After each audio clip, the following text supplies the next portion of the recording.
Kas oled kunagi sulgenud silmad ja kujutlenud, et oled keset linna ning pead kinniste silmadega liikuma? Kas tunneksid hirmu tee ületamise ees? Kas julgeksid üldse liikuda? Mis aitaks linnas õige tee leida? Kuidas ohutust tagada?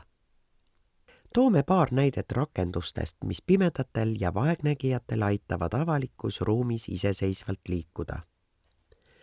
Ilmselt oled näinud ristmikul omapäraseid soontega ja mummudega ületuskohti. Milleks ja kellele need on mõeldud? Need on füüsilised abimehed pimedatele, mis hoiatavad takistuste ja sõidutee eest. Mööda märgistatud ala saab pime inimene kepiga kompides turvaliselt üle tee liikuda. Kuidas aga ületada teed intensiivse liiklusega tänaval, kus on reguleeritud ristmik? Ilmselt oled tähele pannud plõksuvaid valgusvoore, mille heli aeg-ajalt muutub. See on lahendus, mis annab teada, millal on fooris punane ja millal roheline tuli ning aitab samuti pimedal ohutult teed ületada. Vaatame veel ühte näidet, kuidas vaegnägijate elu ohutumaks muuta. Kas oled mõelnud, miks on klaaspindadel rohelised ja punased mummud?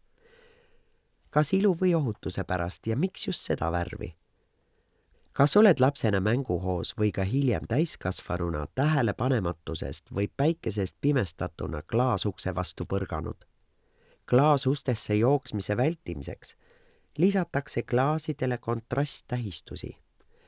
Enamasti on erineval kõrgusel ja hästi märgatavad mummud kasulikud nii vaegnägijatele kui ka lastele, sest ukse klaasidesse jooksmine on laste puhul üks sagedasemaid traumasid.